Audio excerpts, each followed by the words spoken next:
Halo sahabat youtuber, apa kabar? Semoga semua baik-baik saja ya. Terima kasih sudah klik video ini.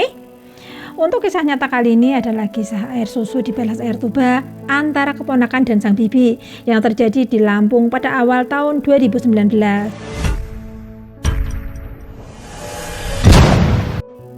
Betty Bairun Salam, perempuan berusia 45 tahun, adalah wanita yang sangat anggun dan bekerja sebagai bidan dan berstatus pegawai negeri sipil. Wanita berambut pirang ini warga desa Sipatuhu, Kecamatan Banding Agung, Kabupaten Ogan Komering Ulu Selatan, bertugas di Puskesmas Danau Ranau, Ogan Komering Ulu, Provinsi Lampung. Dia memiliki anak yang menjadi anggota kepolisian dan sudah menikah serta tinggal di tempat yang lain. Nama anaknya adalah Bribka Raka, anggota Binmas Polres Ogan Komering Ulu. Sang bidang dikenal sebagai pribadi yang sangat baik, sangat ramah, super sabar dan suka berbagi, serta tidak memasang tarif pada jasa yang diberikan kepada orang lain. Setelah sang suami meninggal dan sang anak menikah serta pergi bertugas, dan Betty sering mengajak keponakan-keponakannya untuk bergantian menemaninya dan tinggal di rumah dia. Nah, salah seorang keponakan sang bidan adalah wanita bernama Gideon Meldina. Sebelum tinggal dengan sang bibi, diketahui Meldina pernah membawa lari mobil milik bidan Betty dan dijual di Jakarta. Tapi saat Medina pulang kampung dalam keadaan menjanda dan ekonomi kurang baik, bidan Betty memaafkan semua perbuatan tidak baik sang keponakan. Bahkan masih mau menolong untuk tinggal bersama bidan Betty. Semua kebutuhan hidup Meldina dan anaknya dicukupi oleh bidan Betty. Hidup bersama sang bibi, Meldina tidak kekurangan apapun. Begitu akrab dan dekatnya hubungan antara bibi dan keponakan ini, bidan Betty tidak sungkan-sungkan untuk curhat, ingin mencari dukun penglaris agar praktek bidannya bisa kembali laris manis. Mendengar curhatan sang bibi, Meldina yang baik hati pun cekatan membantu. Dia menemui seseorang yang bisa mencarikan orang pintar untuk sang bibi. Orang itu sudah dikenal oleh bidan Betty sebab dia adalah kekasih Meldina dan sering datang ke rumah sang bidan. Pria berusia 35 tahun, berbadan gendut dan bernama Badriansyah alias Aan. Dia adalah seorang sekretaris desa. Sebetulnya pria ini masih terikat pernikahan dengan wanita lain, tapi sekaligus menjalin hubungan percintaan dengan Gideon Meldina. Badriansyah, pegawai negeri sipil yang menjabat Sekretaris Desa Bandar Agung, Kecamatan Bandar Agung, Ogan Komering Ulu Selatan, Lampung. Pada tanggal 24 Februari tahun 2019, Meldina bercerita panjang lebar kepada sang pacar tentang keluh kesahnya dengan sang bibi, hingga sang sekdes bergerak hati untuk membantu sang kekasih. Rencana-rencana pun disusun dengan rapi agar semua lancar dan sukses dalam pengerjaannya. Lalu pada tanggal 27 Februari tahun 2019 jam 4 sore, Badriansyah mengadakan janji temu dengan bidan Betty. Saat itu Badriansyah mengenalkan seorang pria bernama Marison. Sebelum pergi menemui bidan Betty nih guys, Marison mampir dulu ke sebuah toko bahan kimia untuk membeli racun dan langsung mencampurkan racun itu ke sebotol air mineral.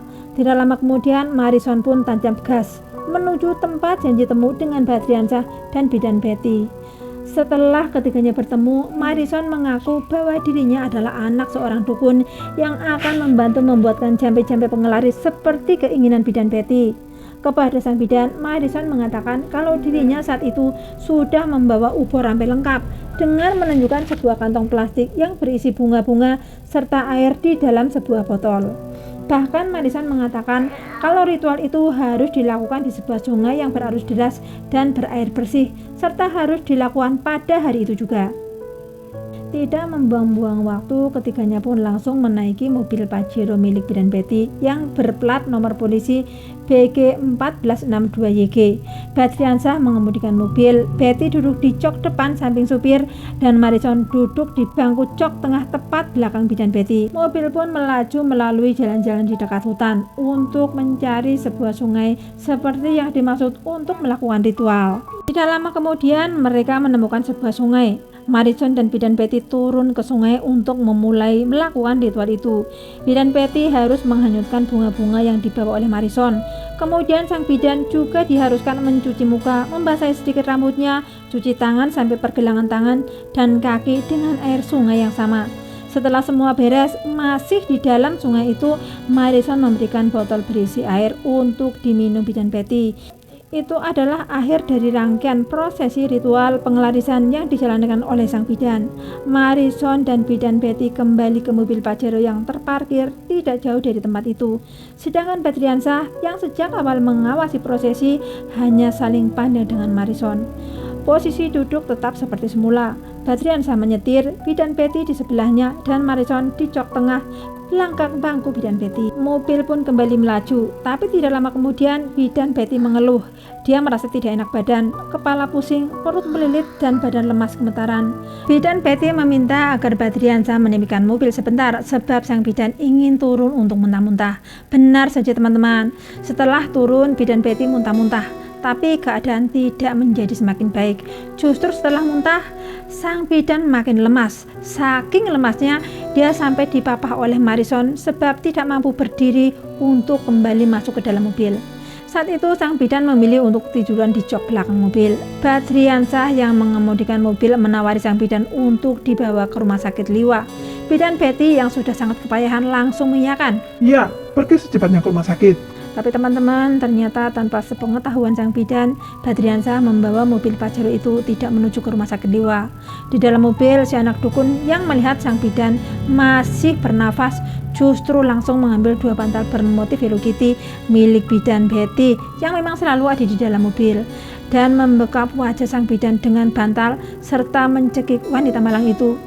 Badriansah juga membantu dengan memegangi kaki bidan Betty yang saat itu masih sempat meronta-ronta dan menendang-nendang sampai gerakannya semakin lemas dan kemudian diam. Bidan Betty meninggal dunia. Setelah itu Marison tiba-tiba berubah menjadi maling. Dengan tenang dia langsung mempreteli semua perhiasan yang dipakai oleh bidan Betty dan menyerahkan semua perhiasan itu kepada Aan yang langsung menyimpan perhiasan itu di dalam tas. Badriansah mengarahkan mobil Pajero itu dengan tenang menuju hutan Taman Nasional Bukit Barisan Selatan. Sesampainya di Pekon Rata Agung Lemong, pesisir barat Lampung, kedua pria ini membuang tubuh bidan Betty. 2 bantal motif Hello Kitty sekaligus dilemparkan bersama tubuh sang bidan. Dan beberapa kilometer lagi mereka juga membuang tas serta HP milik bidan Betty di tempat yang berlainan.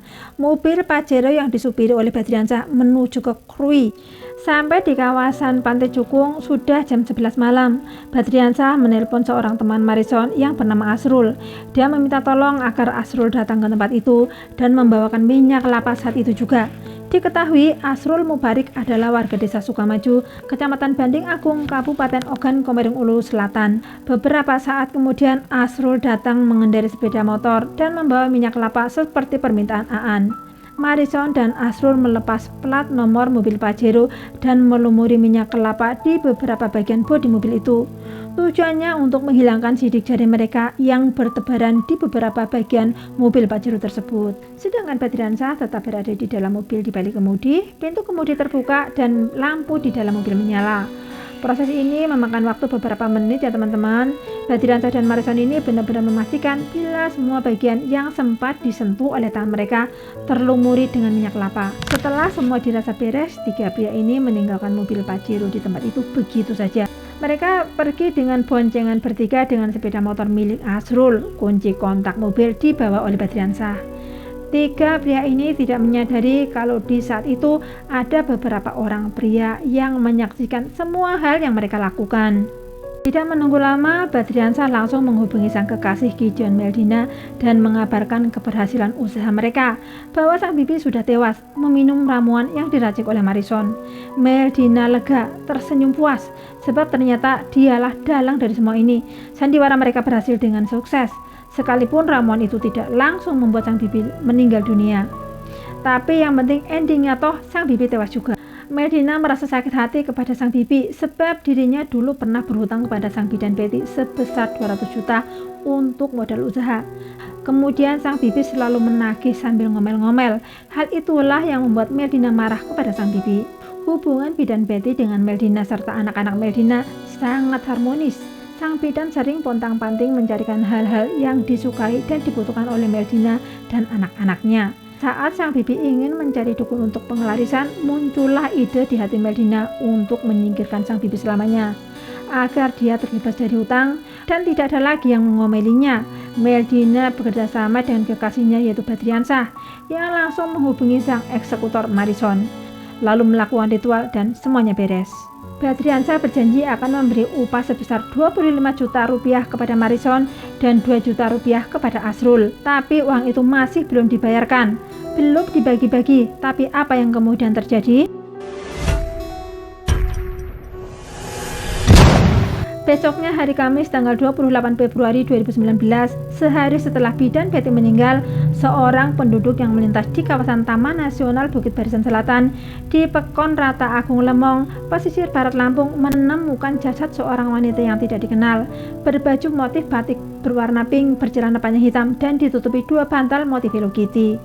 Letaknya di jurang di pinggir jalan. Polisi segera datang untuk mengevakuasi jasad itu ke Rumah Sakit Liwa dan langsung melakukan olah TKP. Penemuan itu kemudian viral di media-media berita internet, di grup-grup sosial media, lengkap dengan foto-foto dan ciri-ciri yang ada pada jenazah. Dan di saat yang sama juga ditemukan mobil Pajero tanpa plat nomor polisi yang terparkir di kawasan pantai Pelabuhan Cukung. Biarpun mobil itu tanpa plat nomor, polisi dengan mudah mengungkap siapa pemilik dari mobil tersebut.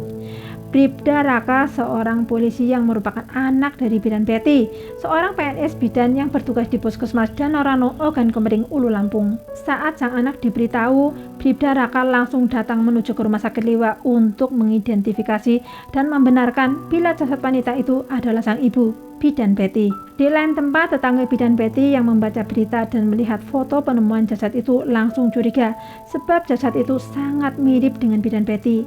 Sang tetangga lantas pergi ke rumah sang bidan dan menemui Gideon Meldina. Ternyata di rumah itu ada Meldina, Badriansah, dan Marison. Saat sang tetangga memberitahu tentang berita dan foto jasad itu, Meldina pasang wajah terkejut. Jelas itu adalah pura-pura. Mereka lantas terburu-buru berangkat menuju Rumah Sakit Liwa untuk memastikan jasad itu adalah Bidan Betty. Di rumah sakit itu mereka bertiga bertemu dengan polisi. Mengetahui bahwa Meldina adalah keponakan yang tinggal bersama dengan sang bibi, polisi lantas menanyai mereka satu persatu. Sebab biasanya pelaku pembunuhan adalah orang-orang terdekat dengan korban. Di tempat penemuan Pajero, polisi mendapatkan informasi dari beberapa saksi mata bahwa pada malam tanggal 27 Februari jam 11 sampai jam 12 malam, mereka melihat ada 3 orang pria, 1 di atas sepeda motor, 2 di dalam mobil, yang saat itu berhenti cukup lama di Pelabuhan Cukung. Saksi-saksi ini menyebutkan ciri-ciri para pria ini sangat mirip dengan kekasih Meldina, Badriansah, dan Marison serta Asrul. Tanpa menunggu lama, polisi langsung melakukan pengejaran kepada orang-orang yang bersangkutan. Meldina yang pertama kali diamankan, lalu Pak Sekretaris Desa serta Asrul. Kedua pria ini sedang persiapan untuk kabur ke Liwa saat diamankan.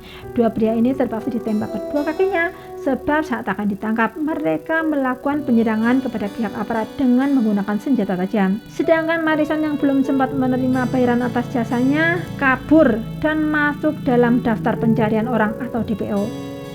Nah teman-teman, kepada pihak kepolisian, Gideon membeberkan alasan membunuh Bidan Betty. Dia nekat menghabisi nyawa tantenya itu karena dipicu persoalan utang yang mencapai 200 juta rupiah dan didukung serta dibantu sepenuhnya oleh sang kekasih Badriansah.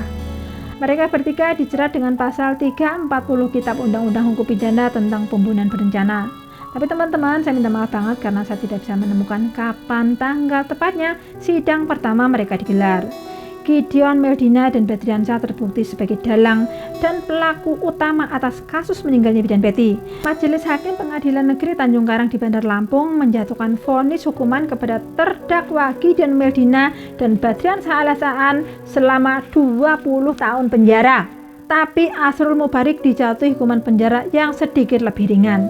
Sedangkan Marison yang meracik racun buaya untuk membunuh sang bidan masih buron. Bagi para tetangga, kasus ini ganjil. Mereka sulit mempercayainya sebab selama ini melihat Bidan Betty begitu sayang kepada Meldina dan 2 anak Meldina. Apa yang diminta Meldina selalu diberikan, bahkan kemana-mana sang bibi selalu mengantar si Meldina dengan Pajero.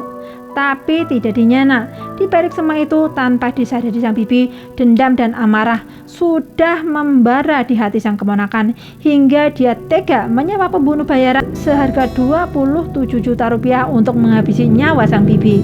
Oke teman-teman, mari kita doakan agar bidan Betty yang baik hati ditempatkan di tempat yang terindah di sisi Tuhannya. Semoga kisah ini bisa menjadi pelajaran agar kita selalu berhati-hati dalam menampung orang di dalam rumah kita, dan jangan pernah percaya pada dukun, sebab di dunia ini hanya ada 2 jenis dukun, kalau nggak cabul ya nipu. Oke teman-teman, jangan lupa like, komen, dan subscribe. Terima kasih.